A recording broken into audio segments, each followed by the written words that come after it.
If I was a merman, I could be with Ariel under the sea.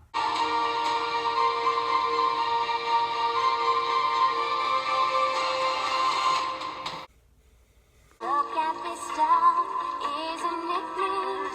Wouldn't you think my collection's complete?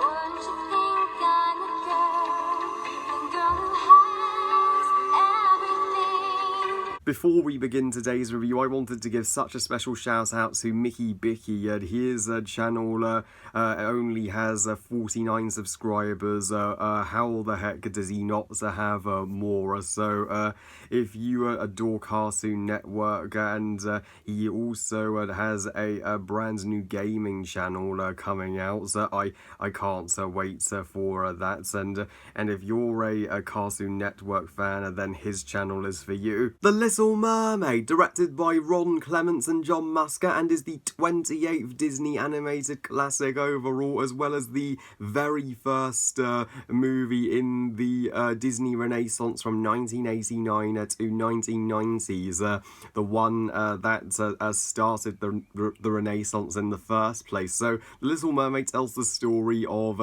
Ariel, the teenage princess of Atlantica and the youngest daughter of King Triton, and she is obsessed with the human world and would rather be a human herself than a mermaid, even though her father strictly bans her from contacting the human world, as she doesn't care. And one day rescues a human named Prince Eric from a storm and immediately falls for him, and after a fight with her father that doesn't go down too well, as she goes to the deceiving sea witch Ursula, who is secretly tricking Ariel as part of her plan to rule the ocean, and Ariel bargains with Ursula and offers her voice in exchange for human feet. And in the process of Ariel's decision, the sea world and human world collide. And since I've yet to review all four of the big hits of the Disney Renaissance, I reviewed Lion King, I reviewed Beauty and the Beast, I reviewed Aladdin.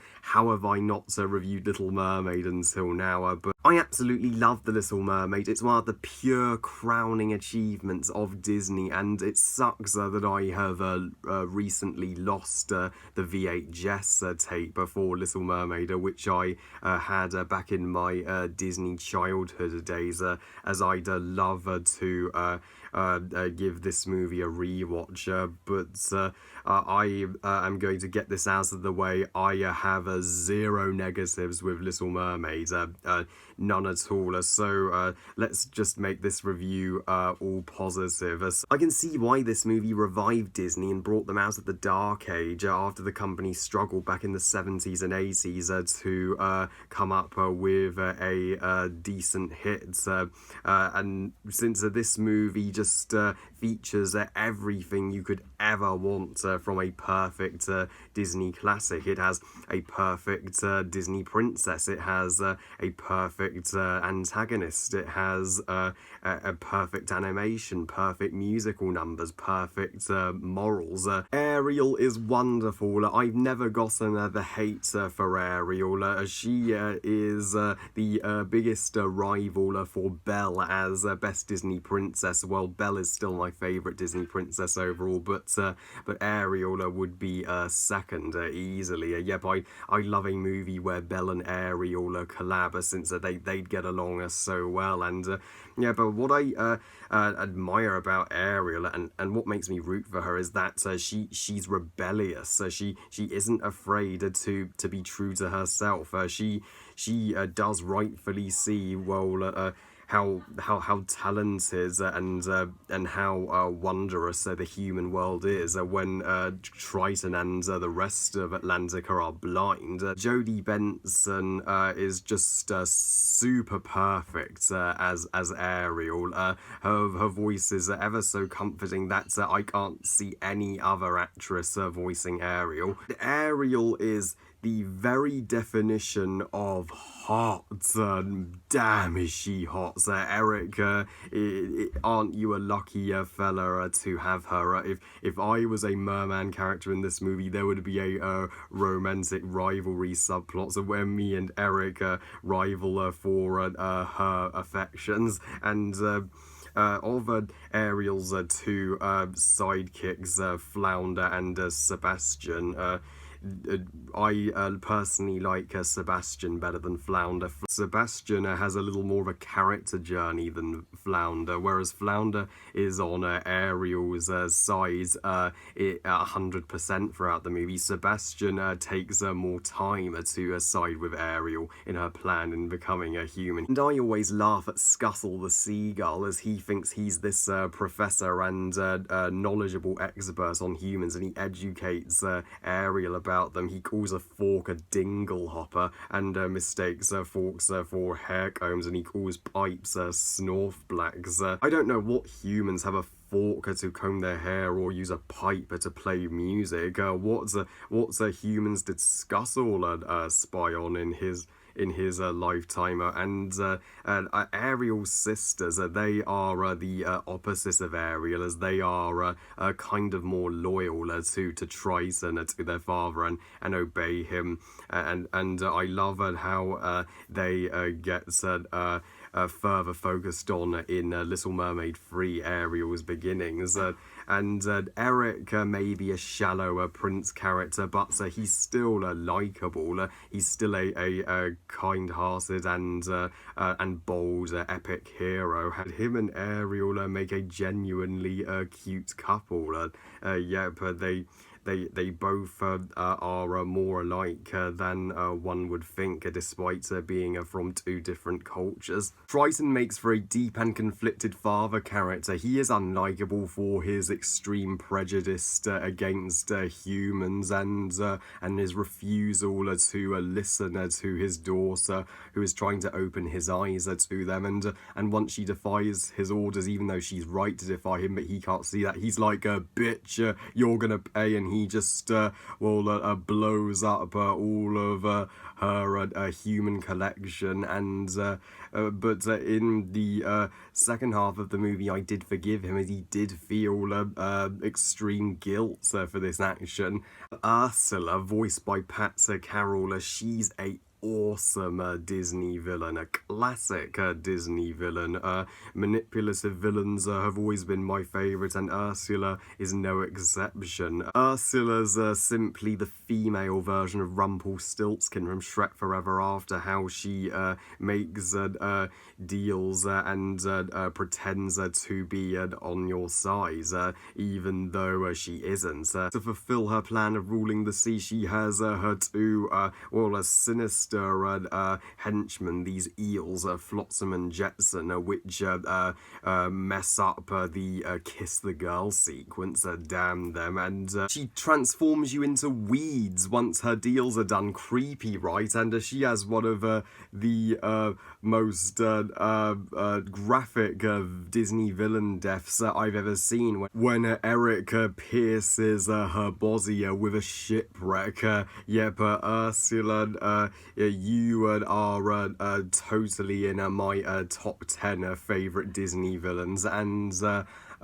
the animation is freaking magical. There isn't a single musical number in Little Mermaid that you won't have stuck in your head. It has some of the most memorable and ridiculously satisfying Disney songs, periods, from Under the Sea, Poor Unfortunate Souls, Kiss the Girl, and especially Part of Your World. But that was the Let It Go of its time, and I actually like Part of Your World better than Let It Go. My personal favourite segment of the movie is once Ariel transforms into a human for 3 days, as that is Disney following the visual role of filmmaking show don't tell to the best they've ever done. And the entire time you're with the other characters in Prince Eric's palace, along with his dog Max, the maid, and the chef Louis, and the butler,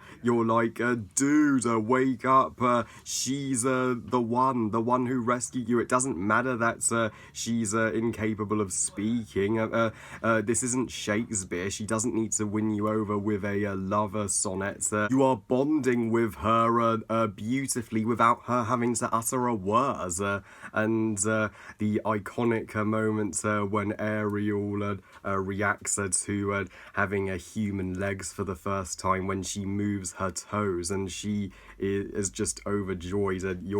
You're so happy for her. She's finally got what she has always desired, and she deserves it after all she's been through. Did anybody notice once Ariel becomes human, she's totally nude? There's nudity in a U-rated Disney classic. Awesome! Disney would never have the balls to put nudity in their movies nowadays without worrying about complaining parents. And to defend the complaint which the haters have had about this movie for like ever, which I will defend till the end, is when Ariel gets what she wants after all that, and doesn't learn from her actions after she almost puts her entire family and kingdom in danger to go with some prince she knew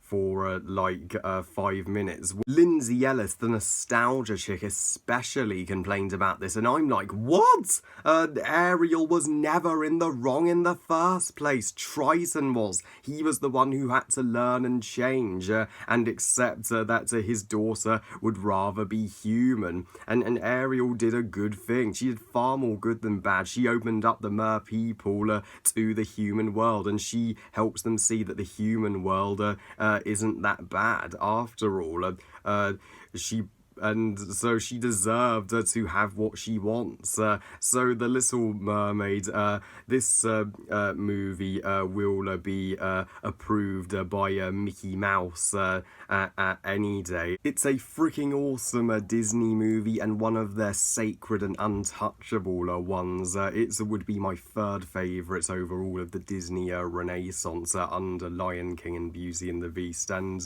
I'm pleased to say that it spawned one of Disney's most bankable franchises, also with 2 direct-to-DVD sequels, even a TV show which was decent. Now, some of my long-time subs may recall a rant video I did on the news of a unnecessary live-action Little Mermaid remake in the works back in 2016, and I still stand by my statements. I'm not for a live-action Little Mermaid. Hell no, you don't touch the Little Mermaid, Disney. I give the Little Mermaid 5 stars out of 5. Best movie ever. I finally reviewed the big 4 Disney Renaissance movies on my channel, but I still have plenty more Disney classics to give my thoughts on, so stay tuned for them in the future. Well, I love you guys. Thank you all for watching. I hope you guys enjoyed this review. And what do you think of The Little Mermaid? Please comment and let me know. Please like this video. Please like this video and subscribe. Please follow on Twitter and on Google Plus and on Instagram. And I'll see you all next time. And remember, movies are us. Bye, guys.